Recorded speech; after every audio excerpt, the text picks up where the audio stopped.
Dans cette ville-là, il y a une petite rue où jamais personne ne passe, ou alors seulement si on se perd.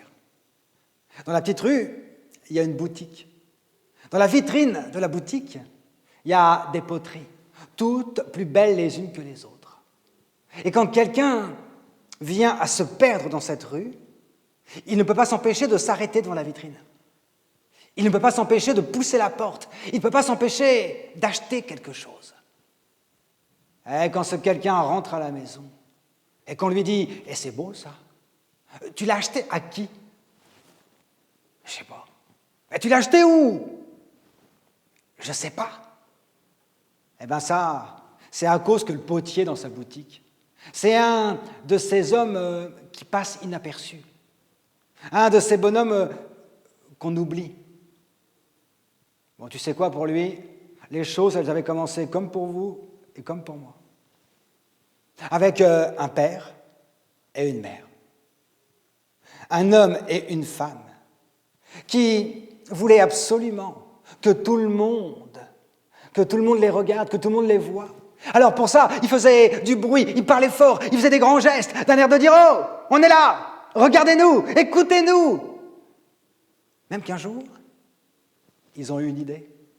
Et si on faisait un enfant, un bébé, ça fait du bruit, tout le monde va nous regarder encore plus. Alors ils ont fait un bébé. Ils ont calculé le jour, le mois de sa naissance. Et quand le petit est venu au monde, un petit gars, le père et la mère se sont penchés au-dessus du berceau. « Hé, allez, pleure. Pleure. Tu vas pleurer, oui. Allez, pleure, que les voisins t'entendent. Pleure, que toute la ville t'entende. » Et le petit, lui, dans le berceau, il n'a pas pleuré. Le petit, il a regardé le père, la mère, et dans sa tête, ça tournicotait. Qu'est-ce qu'ils veulent? Qu'est-ce que je dois faire? Et si jamais je ne fais pas ce qu'ils veulent?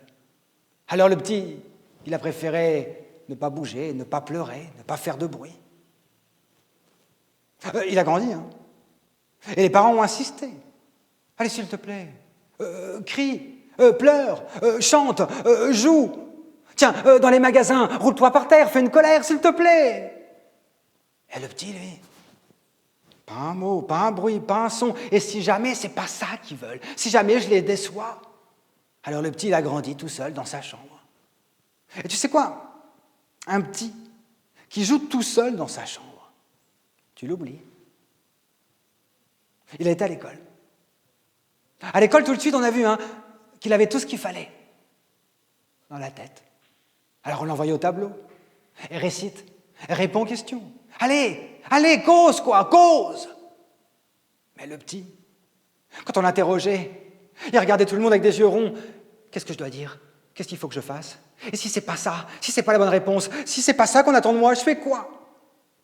Alors il a préféré se taire. On l'a mis au fond de la classe et puis on l'a laissé grandir de classe en classe. Même dans la cour, il ne jouait pas. Tu sais, quand quelqu'un rentrait dans la classe et commençait à lui parler, il y avait toujours un adulte pour dire « Non, pas lui. Lui, il ne parle pas. » Il a appris un métier. Ce n'est pas l'école qui l'a appris. C'est tout seul. Les mains dans la terre, le métier de potier. Il a fini par ouvrir une boutique dans une petite rue où personne ne passe, ou alors seulement si on se perd. Un jour, il y a une femme qui a passé la porte de la boutique. Leurs regards à tous les deux se sont croisés, leurs cœurs se sont mis à battre à l'unisson. Elle est restée. Quelques jours, quelques semaines, quelques mois. Et puis un matin, elle a fini par disparaître. Tu sais, même dans l'amour, s'il n'y a pas des mots qui réchauffent, des mots qui rassurent, des mots qui cajolent, ça s'épuise. Alors lui, il a continué son métier de jour en jour. Et puis, il a vieilli. Ce matin-là, à la vitrine, il y a une bouille toute ronde, des yeux tout ronds, une petite fille. Alors il lui a fait signe et la petite, elle a disparu en courant. Encore une qui ne retrouvera pas le chemin.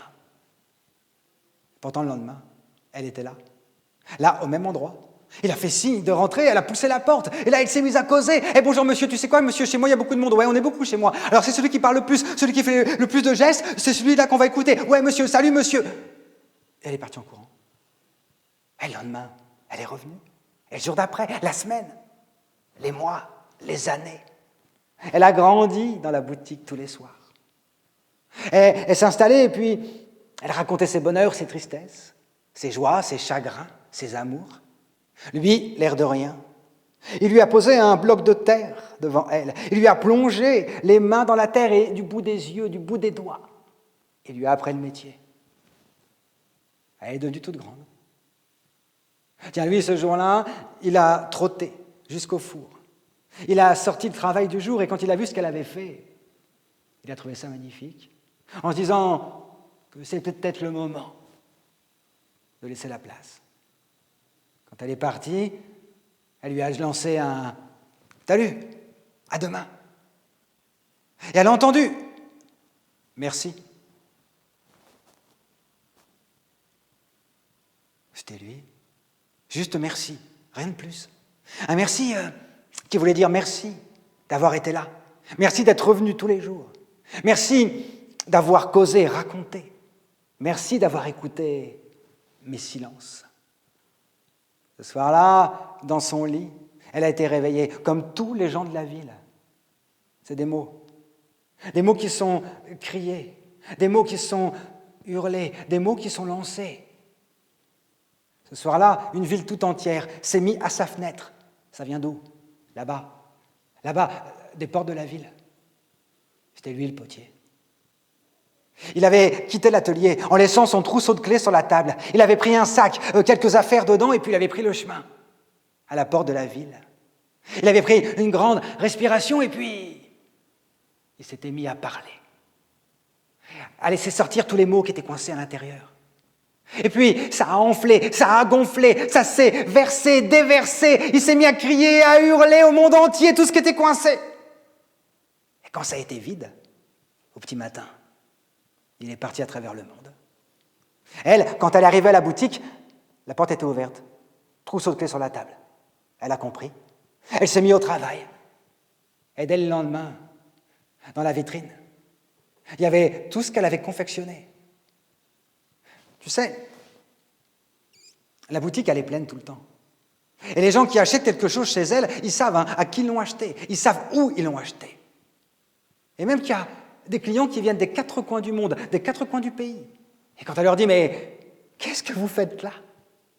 Eux parlent d'un vieux qui s'est assis à côté d'eux et qui s'est mis à leur parler de ce qu'elle faisait, de la beauté de son travail et d'elle tout simplement.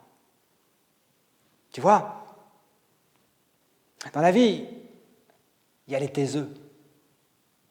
Les taiseux, c'est pas qu'ils n'ont pas de mots, c'est qu'ils sont pleins de mots et que tous ces mots-là, ils coincent, et un jour, des fois, comme un bouchon de bouteille, ça saute. Des fois.